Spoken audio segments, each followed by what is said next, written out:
अपनी यात्रा के क्रम में कैमूर से बक्सर पहुंचे पूर्व एआईसीसी सदस्य सह पूर्व विधान पार्षद प्रत्याशी विनोद पांडे ने शहर के अंबेडकर चौक स्थित एक मैरिज हॉल में गुरुवार को प्रेस वार्ता आयोजित की, जिसमें उन्होंने महागठबंधन के नेता तेजस्वी यादव के कार्यक्रम को सफल बनाने का आह्वान किया। साथ ही कहा कि बक्सर लोकसभा सीट कांग्रेस की पारंपरिक सीट रही है। गठबंधन के अन्य दलों को यह सीट मिली, लेकिन सफलता उन्हें नहीं मिली। उन्होंने कहा कि अगर यह सीट कांग्रेस के खाते में जाती है तो यहाँ जीतना सुनिश्चित है। नहीं, ऐसा नहीं है। बक्सर संसदीय इलाके में हम लोग पहले से भी हैं और अब भी हैं, कल भी रहेंगे। और आप लोगों को तो ये सवाल उन लोगों से पूछना चाहिए कि जिनको यहाँ की जनता चुन के भेजती है और चुनाव आता है तब आप लोगों के सामने अपना मुखौटा दिखाते हैं। हम लोग तो आप लोगों के बीच में सदा हमेशा रहते हैं। आप लोगों का ही समस्या को लेके हम लोग नीचे से लेके ऊपर तक, जिला से लेके प्रदेश तक आवाज उठाते हैं, आवाज देते हैं, शब्द देते हैं। पिछले 30 साल से जी अच्छे दिन हैं बक्सर के?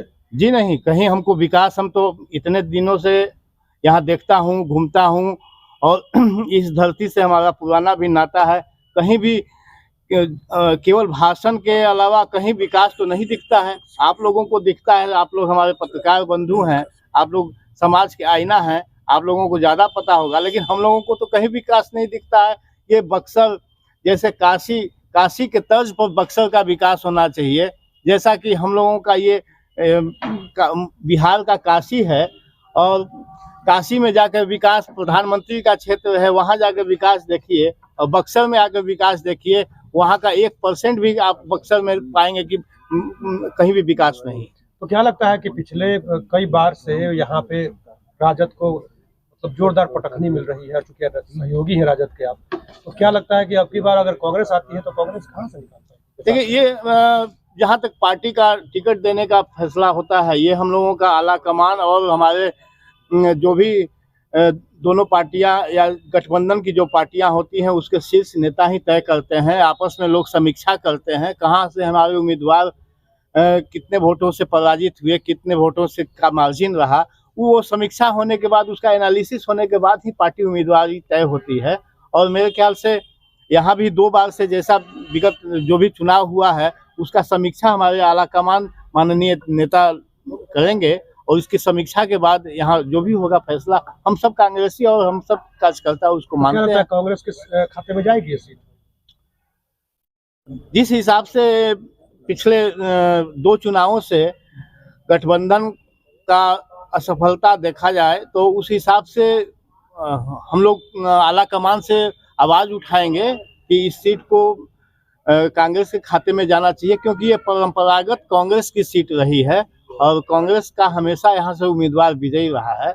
और पिछला इतिहास भी उठा के, रिकॉर्ड भी उठा के आप देखेंगे तो कांग्रेस से ही यहाँ के ज्यादा सांसद रहे हैं।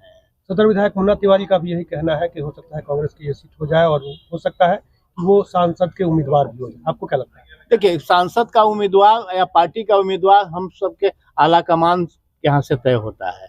उम्मीदवारी पेश करना ये सबका अधिकार है। सभी जो भी कार्यकर्ता है, कांग्रेस जन है, सबका ये अधिकार होता है, मौलिक अधिकार होता है कि अपना उम्मीदवारी तय करें या पेश करें या दावेदार बने। लेकिन जो भी टिकट देता है ये तो पार्टी आला कमान ही फैसला होता है, हम सबको मान्य होता है। मान लीजिए कांग्रेस का कैंडिडेट उतरता है तो कितना मुस्तैद रहेंगे कांग्रेस के कार्यकर्ता जीत के लिए? नहीं, बिल्कुल मुस्तैद रहेंगे, क्योंकि कांग्रेस के कार्यकर्ता, ये कांग्रेस का सीट ही रहा है, परंपरागत सीट रहा है और कांग्रेस के उम्मीदवार रहेंगे तो कांग्रेस के सभी जो भी हमारे कार्यकर्ता हैं, चाहे वोटर हैं, वो सब जी जान लगा देंगे। अभी से तैयारी में है आप लोग? हाँ बिल्कुल, हम लोग तैयारी में है। और आपके प्रदेश अध्यक्ष बार-बार ये संकेत दे रहे हैं कि ये सीट उनको मिल सकती है, आपको लगता है? हाँ बिल्कुल लगता है, हम लोगों को लगता है कि ये सीट मिल सकती है हम लोगों को। ठीक है, पर्ची आपका? जी, मैं विनोद पांडे, पूर्व एआईसीसी मेंबर।